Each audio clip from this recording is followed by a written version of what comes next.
Welcome to the Atlanta Football Party. I'm Jarvis Davis. Coming up on today's show, the Falcons got money to spend, and I know exactly where it needs to go.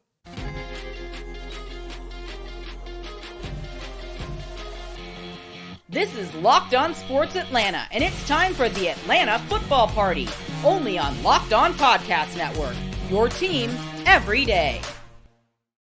Welcome into the Atlanta Football Party, your home for the best Falcons football talk. It's local insight you can't get anywhere but right here at Locked On. I'm your host, Tenitra Batiste. Alongside me are Jarvis Davis and Aaron Freeman. Today's episode is brought to you by FanDuel. Make every moment more. Right now, new customers get $150 in bonus bets with any winning $5 bet. That's $150 if your bet wins. Visit FanDuel.com/LockedOn to get started. Our Atlanta Football Party is also part of the Locked On Podcast Network, your team every day. Now, guys, you know it's going down in Indy right about now, and all eyes are there looking at the prospects for the Falcons. But we want to dig a little bit deeper than what they're going to do at 8. We'll talk about it in the deep dive. And some things happened up in the Shy that I don't really think we would see in the A, but I want to see what you guys have to say about that. But first, before we talk about that, we got to talk about this 2024 salary cap. The news dropped Friday that the NFL salary cap took a historic leap for the 2024 season. The league announced the cap is $255.4 million per club in 2024, which is about a 30+ mil rise over last season's cap. So Jarvis, with this increase, that'll see the Falcons have $32,656,337, who's counting pennies, in cap space to work with. How do you want to see them use it? I think it's time for the Falcons to add a veteran presence in that wide receiver locker room. And I think a guy like a Mike Evans would be a perfect fit, right? Because we know that more than likely he's not going to cost that much as he probably should have costed, in the past. So when you think about that veteran presence in the locker room, we've seen the Baltimore Ravens take advantage of that. We've seen them be able to bring guys in, and the Falcons just did it too with Calais Campbell, bringing guys in that that still can be effective, and they can also have an effect on their locker room. And I think the wide receiver room, I know people talking about drafting the guy, but for me, to get the most immediate results or immediate production, I feel like they need to add a veteran presence to what they already have in guys like Drake London. I think Drake London and Mike Evans, I think Drake will benefit tremendously from having a guy like that in the locker room. So for me, I feel like they should delegate some of that money, some of that free agency wizardry that Terry Fontenot used last year. He need to dedicate that some to the wide receiver room. And it's so interesting that you say that, because I tend to agree. I think that's a great call. And there's another wide receiver that, of course, we're going to talk about a little bit later, and whether or not he's pie in the sky for the Falcons or whether or not there's a possibility to go after him. But I love what you said about Mike Evans, because having covered him in Tampa, he is really, he'd be a great fit. You know how this organization is always about not just the stats, which, hey, his stats aren't bad for 2023, 79 catches, 1,255 yards and 13 touchdowns. And more importantly, averaging 16 yards a catch. So he can be a beast on yards after the catch. In that locker room in Tampa, always positive, always the guy, there's no drama. I'm just coming to work to do what I do, and I just get things done. And even if he's a step slower than maybe the Mike Evans of old, he's still the kind of guy that if you need to advance, if you need to, whether it's a 2-minute drill or whether you need to advance down the field quickly, he's still a guy that can get it done. But I think, Jarvis, you also called out something really good with young guys in that core wide receiver room and / tight end room, I'll even say, but in that pass catcher room, if you will. I think he would be a great presence and a great fit for the organization. What about you, Aaron? I mean, so many places and spaces that you can go with that type of money and that type of freedom for the Falcons to work with. If you had your way, where would you want them to go maybe first? Well, first I'll say I think Jarvis made it a good call. I'll be curious to see if the Falcons try to target some veterans on offense like they did last offseason with the defense. And because I think one of the criticisms you could say about that young group of skill players that the Falcons have that are very talented, that maybe they need a couple more grownups in the room that can sort of help settle some things and get a little bit more consistency there. But for me, I want to see them, continue to invest in the defensive side of the ball. I know this draft class isn't as deep at the edge rusher position as maybe some previous years. And so in a lot of ways, if the Falcons, disappoint Jarvis and don't take an edge rusher in the first round, Of course like, they I are. don't know Yeah. if they're going to be able to swing back and really get that guy later in the draft. So I think it would be smart for the team to invest in free agency there, so that in the event that they do disappoint Jarvis and don't take that edge rusher in round one, that they will be fine at that position. And I think this free agent class is going to have a lot of good players, right? We'll talk later maybe about some of the guys that might get tagged or whatever, that may sort of take out the top of the market. But I do think it's going to be a deep group of free agents, so that the Falcons, if they want to kind of spam that position and bring in 2 or 3 veterans to kind of replace the Bud Duprees and the Calais Campbells and potentially the Lorenzo Carters out there, that I think there will be options for the team to do that. And so that's one of the positions I hope they kind of invest in. Yeah, this is maybe one of the times, other than maybe even last year, but another time where you'll see an embarrassment of riches that we haven't really seen the Falcons have in some years. And then, like you said, Jarvis, Terry Fontenot comes from a legacy of wizardry. I mean, the Saints were just added once again last week with Derek Carr's contract. So we know that he knows how to get in there and make things work, and not just do the wizardry as far as make the numbers work with restructuring contracts, but Jarvis identifying players like Caden Ellis and saying, or Jesse Bates, the third in particular, and saying, hey, we know you're the top player at your position. We know, therefore, you're going to command top dollar, but we believe that you're going to be worth it. And I think we would all agree that Jesse Bates III was definitely one of those examples of being worth it, utilizing every penny that you spent on him. So, Jarvis, you kind of went offense first with Mike Evans. Who would be maybe someone on the defensive side of the ball that you might want to see the Falcons go after with some of this cap money? And since they're going to disappoint me with their 8th overall pick and not draft wait, Jarvis Jarvis, Turner. But can I say something? What happened? Yeah, go ahead. For once, they made you happy. They actually went with Raheem Morris. Okay, I just had to make you laugh. For once, when it comes to the draft, when it comes to the draft, it comes to disappointment. Yeah, I appreciate the Raheem. Well, you only get one, Jarvis. One. That's exactly one a year. That's asking for too much, T. You know what I'm saying? Exactly. Aaron, you are on point. You are spot on, my brother. What am I thinking? Come on, T. Come on now. The Falcons ain't don't make me that happy. You that happy. But I think, for me, I feel like you can't never have enough of these guys. And you brought in a guy like Bud Dupree, who was fine. He was whatever, middling. But, I think you add another guy that's an unrestricted free agent who has some familiarity with that Los Angeles Rams squad. How about Leonard Floyd? He's 31, I think he'll be 32 right around once the season starts. And he averaged about annual average of probably about $7 million last year, which is solid. I'd be more than willing to. And he's a guy who's gotten double-digit sacks before in his career. So I think a guy like that, I feel like you can never have too many edge rushers, guys that you could just bring in, hey, come off the edge and get the quarterback. So I feel, and especially he's in the outside linebacker spot too, so he can be able to, in that base, that the Falcons are going to run with Jimmy Lake as defense coordinator. I feel like Leonard Floyd would be another guy that can kind of keep an eye on, because that's the price range. I feel like that's a sweet spot for the Falcons in the free agency. Yeah, and that also fits the win now model that you have on the defensive side of the ball, because like you said, you do need, and when I say bodies, I don't mean just average bodies, but above average bodies who can get you to that point, because your defense is really, really not far off of that point to where you want to go next level. Aaron, what about you? Is there anybody out there on the offensive side of the ball where you're saying, hey, definitely wouldn't mind if the Falcons take a run at him? Honestly, I mean, I want to know what's going on at quarterback, and I'm not necessarily pushing for the Falcons to go after like a Kirk Cousins or something like that, but I'm just very curious to see what the Falcons, like, if they bring in a veteran, which I expect them to try to do. Yeah. Do they go Kirk Cousins? Do they go Jacoby Brissett? Do they go Carson Wentz or whatever? Like, I'm just very curious to see where this new regime staff their mind is at in terms of what they're looking for at the quarterback position. So, it's less of this is the guy, but like, it's more just like, I'm just fascinated to see who they want to bring it in. Yeah, that's actually a good call too, because I think we've all kind of scratched our heads and wondered where the current QB room is going to land once QB1 is selected. Like, is there a QB2 or QB3 out of that current room. Like, what are they going to do with Taylor Heineke, who's not very expensive, should they decide to just keep him around as a second body? And then there's Desmond Ridder.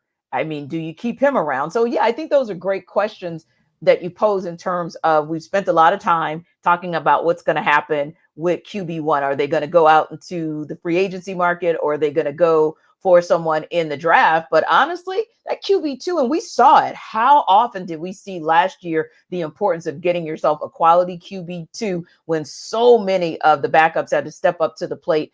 None maybe more impressive than what Joe Flacco ended up having to do in Cleveland that nobody saw coming. We're going to talk a little bit more in the deep dive about exactly what we think is going to happen in Indy, kind of where these guys are looking beyond that QB1. We'll talk about it when we come back.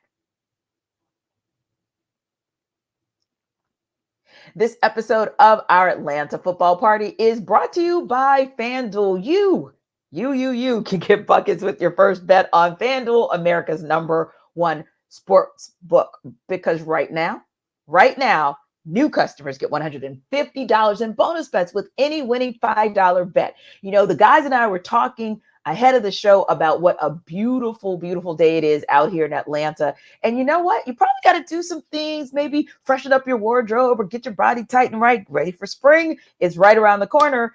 $150. That's what you can get if you bet with FanDuel, of course, if your bet wins. So you can bet on all your favorite NBA players and teams with quick bets, live same-game parlays, exclusive props. You know, low-key, you might want to bet right down the street, because with Trae Young going down with an unfortunate injury, that means DeJounte Murray is about to really, really up his game. So that could be a quick bet. A live same-game parlay. John Collins is back in the building tomorrow with the Hawks versus the Jazz. And, of course, there are exclusive props and more. Just visit FanDuel.com/lockedon and shoot your shot. Again, that's FanDuel.com/lockedon. FanDuel is the official sportsbook and sports partner of the NBA.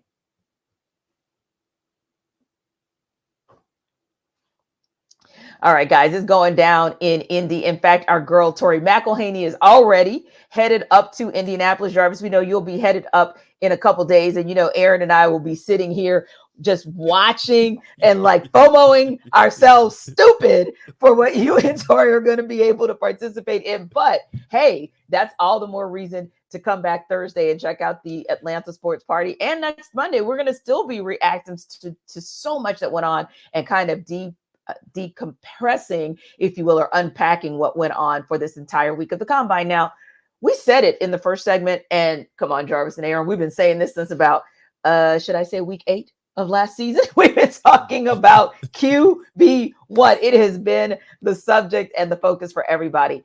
But also, as we like to say, we've been in JD's happy place, talking about pass rushers as well. Well, all eyes might be on the QBs, might be on the pass rushers to see what the Falcons are going to do at number 8.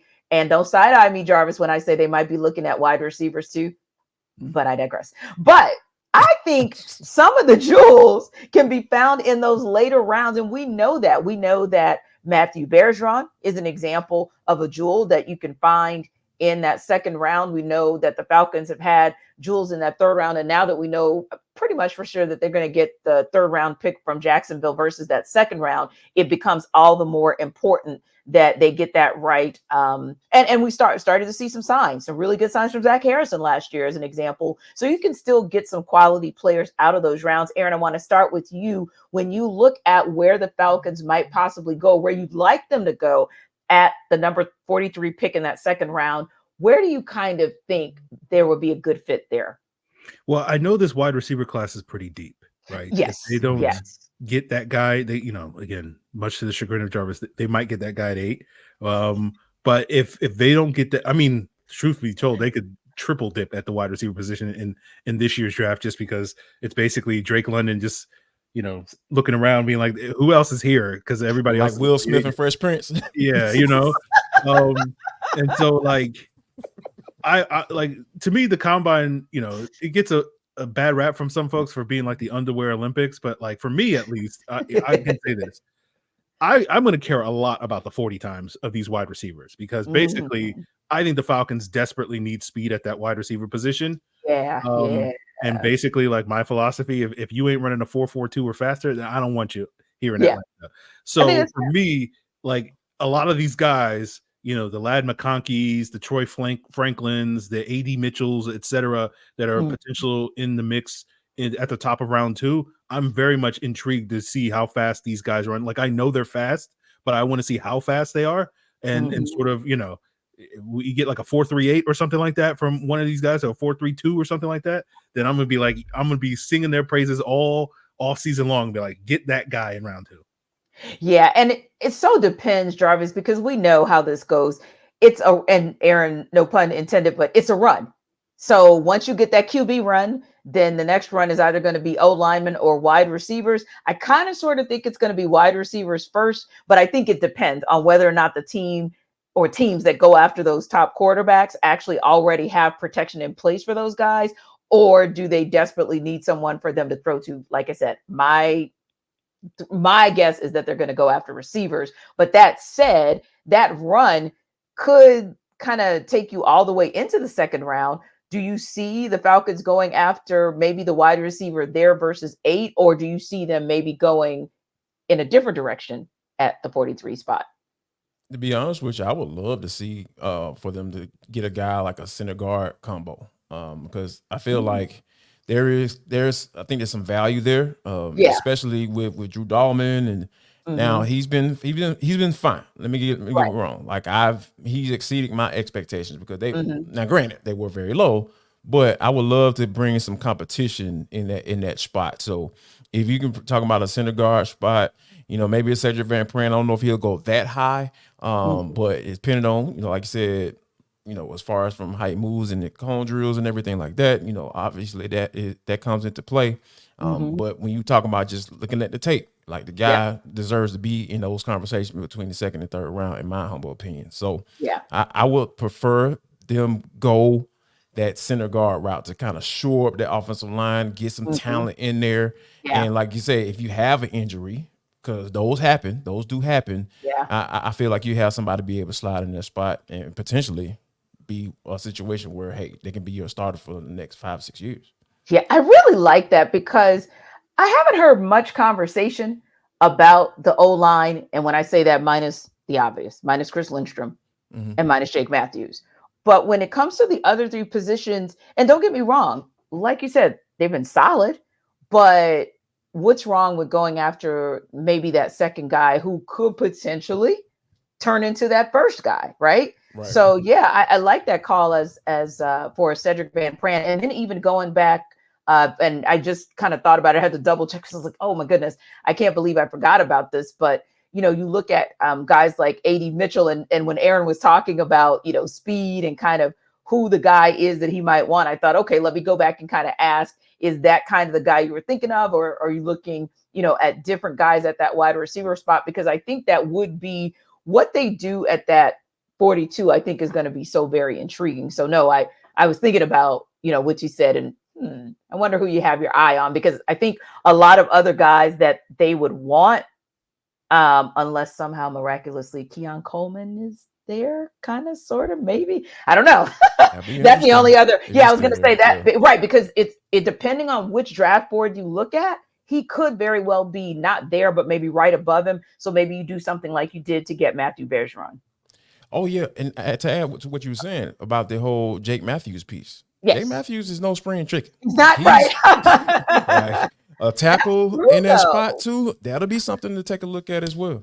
Yeah, because there was an article that I read over with our friends over at the Falcoholic that talked about that he and Grady Jarrett are going to be, hitting some milestones potentially this season. If Grady comes back 100%, he would be, I think, the Falcon with the most QB hits in franchise history. Jake, of course, already has that one milestone as far as games played consecutively, but then kind of like overall milestone.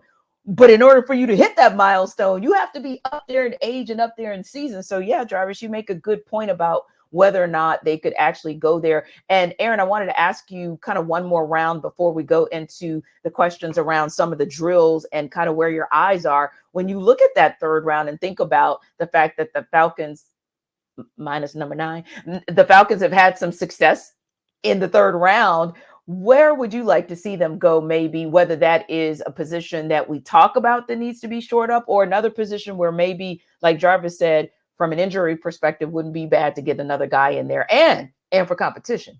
Yeah, well, I think when you look at the team's top needs, obviously quarterback, wide receiver, edge rusher are probably the three top needs for this team, but you're kind of hoping that they can get some of those issues resolved in the first 2 rounds and maybe the third one, maybe in free agency or whatever, so that you can kind of go into the third round looking, not to trigger Jarvis, but, thinking best player available at, a position of need or whatever.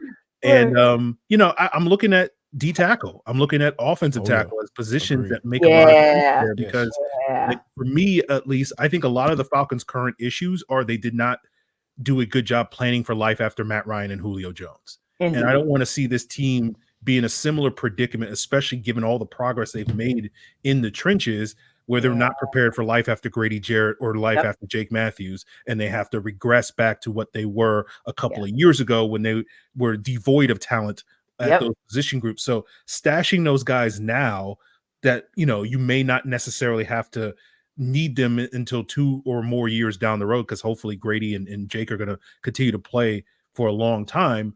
But like getting those pieces on the roster right now. So like, there are some D tackles that I'm intrigued to see sort of where they measure in. There's like a LSU guy, Mason Smith, that I'm very intrigued by. That was my nephew. You like my nephew. Yay. He was getting first round buzz in the fall. I know. So like now he's getting like third round buzz, and I'm like, well, like that's a steal for me. Like, that's what I was gonna say. He'll be a steal. Yeah, and so like, and then we didn't get a swing tackle last year, and it's like we got to get a swing tackle this year. Like, hey, I loved what now I'm blanking on his name. Storm Norton. Yeah, he did fine, but like I don't want to get back into the Storm Norton sweepstakes where we have to rely on Storm Norton, especially.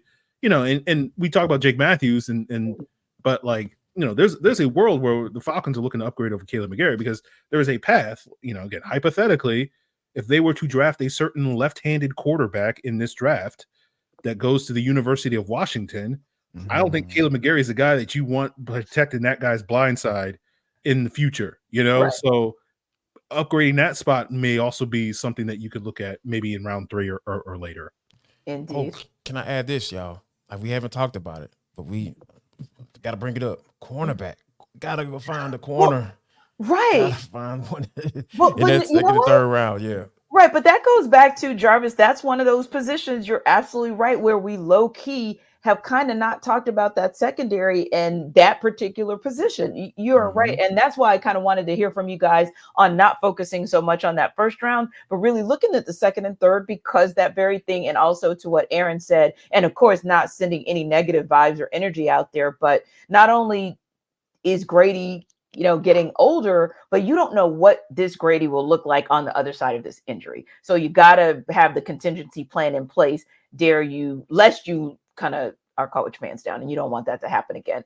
Speaking of kind of caught with your pants down, somebody tried to catch one of our local favorites and local heroes. No, and not a good look. Y'all gonna learn today. We'll talk about it on the other side. This episode of our Atlanta Football Party is also brought to you by BetterHelp. Now, when you think about your health, especially the journey that many of us find ourselves on, you find yourself wanting to do better with the time that you have, right? Well, one of the things that'll give you more time and help you to prioritize is BetterHelp. The best way to kind of squeeze a special thing into your schedule is to kind of prioritize. And many of us have issues prioritizing with what's most important and what needs to be done now versus what maybe can be done now. Therapy can help you find what matters to you so you can do more of that. If you've ever benefited from therapy or coaching, I know I have. It's a wonderful thing because it just kind of helps you to reset quicker. And that's what BetterHelp is here for you to do. If you're thinking of it, give BetterHelp a try. It's entirely online. It's designed to be convenient, flexible, and suited to your schedule, which is important because anybody got time for this traffic in Atlanta, right? Just fill out a brief questionnaire to get matched with a licensed therapist, and you can switch therapists at any time for no additional charge if you feel like there's someone who can help you to get on the path faster. So learn to make time for what makes you happy with BetterHelp.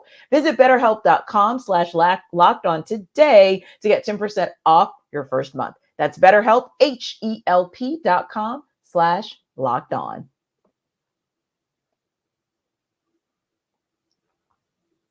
Okay, guys, I thought this was funny. I'll start off with this one, but I really hope we can quickly get into two of these stories because they're hilarious to me. But if I can also take just a quick step back, Aaron and Jarvis, maybe we can just do quick rapid fire on this one. The one drill, Aaron, that you're kind of focused on when you look at the combine this week, what's that? I'm probably going broad jump. I just think Okay. it's a good explosive drill that I think that tells you a lot about how explosive a player. I mean, we hear Jimmy Lake talking about being fast and physical. That's a drill that I think, can kind of show guys that are fast and physical when they, jump really far. How about you, Jarvis? I would go with that 10-yard split when it comes to offensive and defensive linemen, because a lot of times when you look at those goals, you get those guys in like that 1.1 second or 0.8 or 0.9 in that first 10 yards. You talk about moving. They might not have that long speed, but you're talking about a short, quick burst, and that's what you look for in those offensive and defensive linemen as far as coming off the ball, and you can get a good gauge as how explosive they are coming out the block. Yeah, and because you mentioned it last segment, now I can't get it out of my head. I'll be watching cone drills this week that much more closely. Now it's in my head. Not that I don't watch the rest of it, I will, but I'm kind of intrigued about that one for the very reason that you mentioned. Something else that intrigued me that I found out about recently was the concept of a town meeting. So as you guys know, my other gig is 92.9 The Game, and we have a sister station in Chicago. That sister station, 670 The Score, decided to host a town meeting, a requiem on Justin Fields. They invited fans, Chicago Bears fans, to come in and talk about whether or not they wanted to keep him or whether or not they thought, you know what, time to go.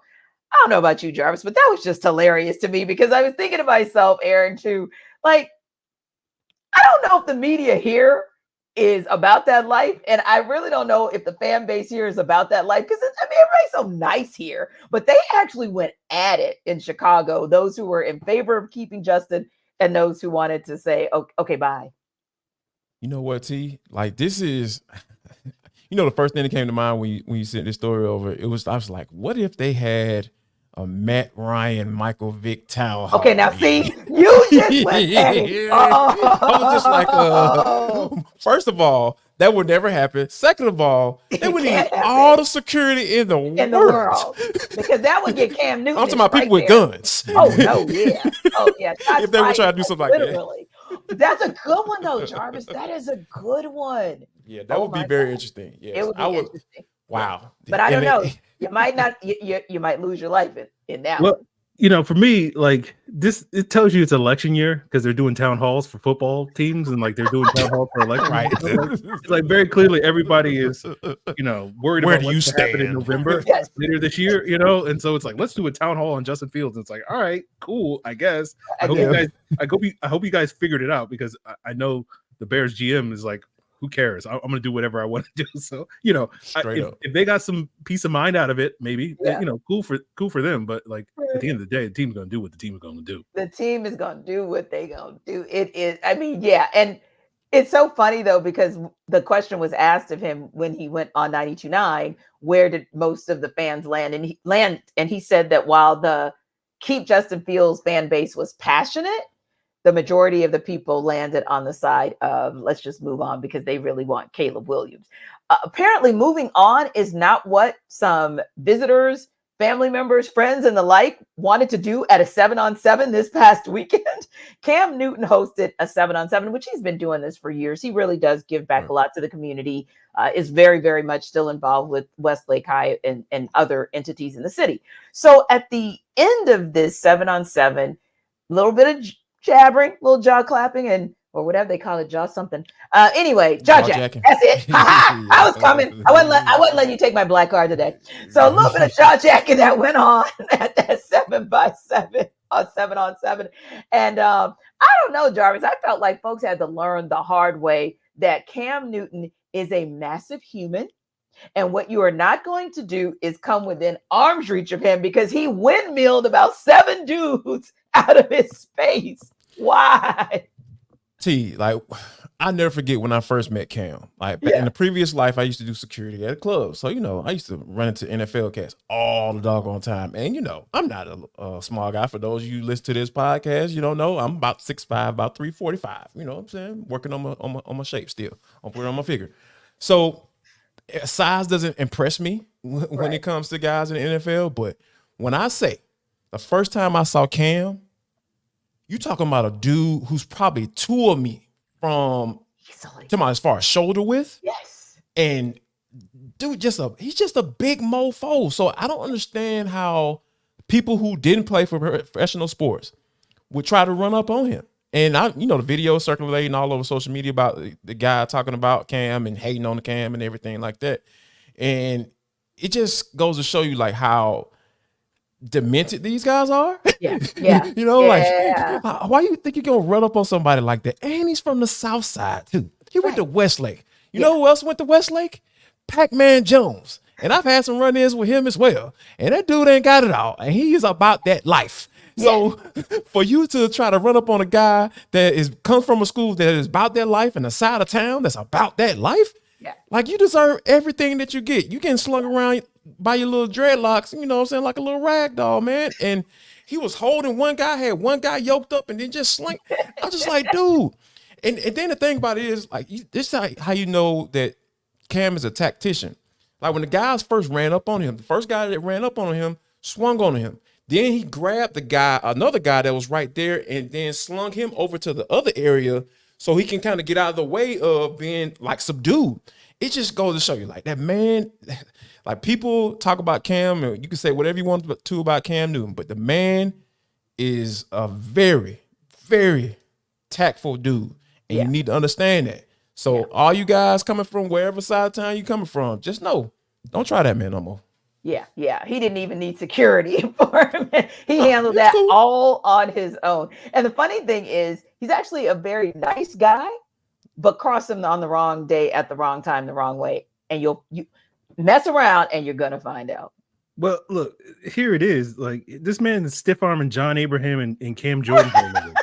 You know, like, you know what I'm saying? Like, practice against Julius Pepper. This man beat up Josh Norman. Like, like, another professional athlete. Like, what is it? What are the mere mortal going to do to Cam Newton, right? And then you saw the hat just stayed on. It never moved. It didn't shift. No. That's the poise that Cam Newton brings to the table. That's just like, you can't deal with that, Cam Newton was fighting on some Matrix foolishness. I mean, he was like it was like he had 7 arms and he was just in one place and everybody else was like flying everywhere. But real talk, I hate that for the kids because it totally marred that experience for them. That's not fair to kids. So if you got beef, which word on the street is, dude who started the melee has had beef with Cam for a couple years now. And, people say Cam could be a little bit of tough. Right. And people say Cam could be a bit tough on the kids in his 7-on-7s. But, I mean, you can be tough on my kid because I'm looking at the success that you've had. And I know if you pay attention to him, heart's in the right place. So while I may not like all tactics, I'm not going to get in that space or that situation because I'm looking at it for what it can do for my kid. But again, if you're out there with ill intentions, none of that matters to you anyway. Anyway, we want to tell you that you matter to us because we appreciate you, as always, stopping by the Atlanta Football Party. Remember to like and subscribe to our YouTube channel. And we are also free and available wherever you download your podcasts. We'll see you tomorrow for the Atlanta Football Party Dogs Edition.